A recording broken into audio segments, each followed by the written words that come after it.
बी form आणि D pharm या प्रथम वर्षाच्या अभ्यासक्रमाच्या केंद्रीभूत प्रवेशाच्या नोंदणीला आजपासून सुरुवात झाली आहे। या अभ्यासक्रमाच्या प्रवेश नोंदणीची अंतिम तारीख 10 ऑगस्ट आहे। ज्या विद्यार्थ्यांनी 2026 मधील सीईटी किंवा नीट प्रवेश परीक्षा दिली आहे त्या विद्यार्थ्यांनी केंद्रीभूत प्रवेशासाठी नोंदणी करावी असं आवाहन सीईटी कक्षाने केलं आहे।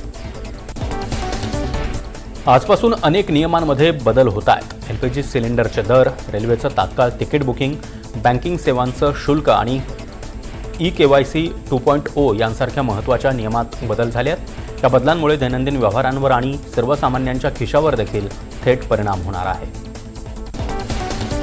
गणेशोत्सवासाठी गावी जाणाऱ्यांसाठी मध्य रेल्वेनं 246 गणपती स्पेशल ट्रेनचं आरक्षण आजपासून सुरू केलं आहे। विशेष ट्रेनचं बुकिंग 1 ते 3 ऑगस्ट दरम्यान टप्प्याटप्प्यानं खुलं केलं जाणार आहे।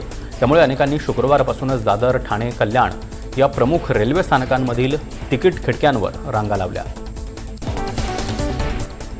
विविध अभियांत्रिकी आणि देखभालीची कामं करण्यासाठी रविवारी मध्य रेल्वेच्या मेन लाईनवर माटुंगा ते मुलुंड दरम्यान मेगा ब्लॉक घेण्यात येणार आहे। तसंच हार्बर लाईनवर छत्रपती शिवाजी महाराज टर्मिनस ते चुनाभट्टी वांद्रे स्थानकादरम्यान ब्लॉक घेतला जाईल।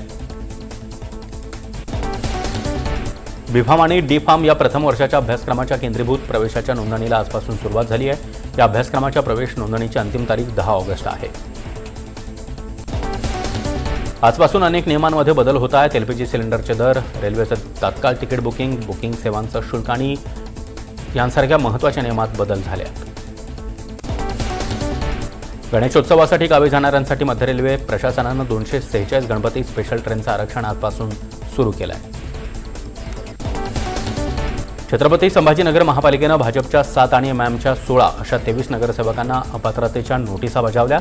पराभूत उमेदवारांच्या तक्रारीवरून झालेल्या चौकशीनंतर ही कारवाई करण्यात आली आहे। प्रशासनानं स्पष्टीकरण मागवल्यामुळे राजकीय वर्तुळात मोठी खळबळ उडाली आहे।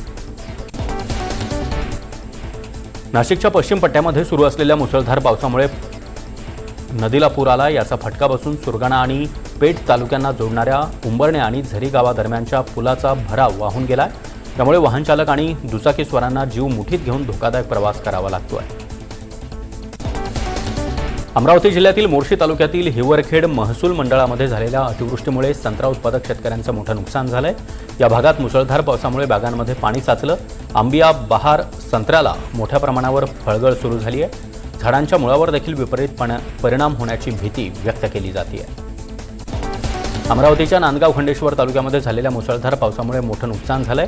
या पार्श्वभूमीवर अमरावतीचे जिल्हाधिकारी आशिष येरेकर आणि आमदार प्रताप अडसड यांनी थेट बाधित भागात जाऊन पूरस्थितीची पाहणी केली।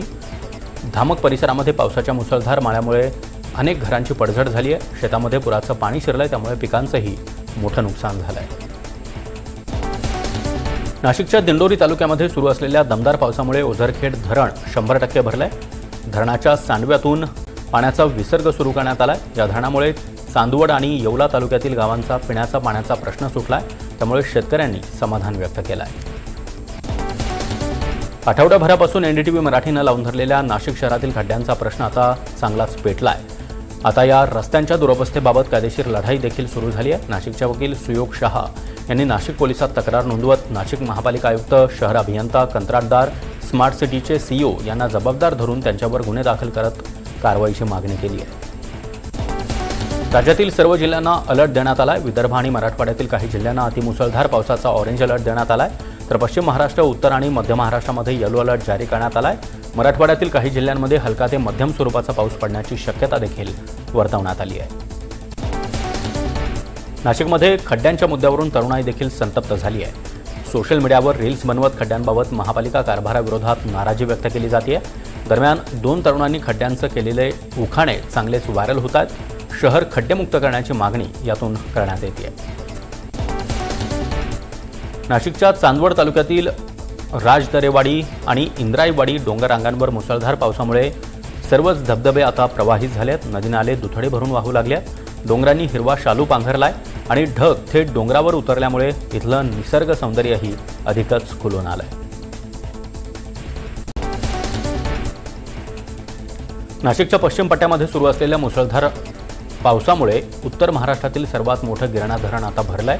पाण्याची आवक वाढल्यामुळे धरणाचे पहिले 6 वक्राकार दरवाजे 180 सेंटीमीटरनं उघडून पाण्याचा विसर्ग वाढवण्यात आलाय। या विसर्गामुळे गिरणा नदीला पूर आलाय। प्रशासनाकडून नदीकाठच्या सर्वच गावांना सतर्कतेचा इशारा देण्यात आलाय।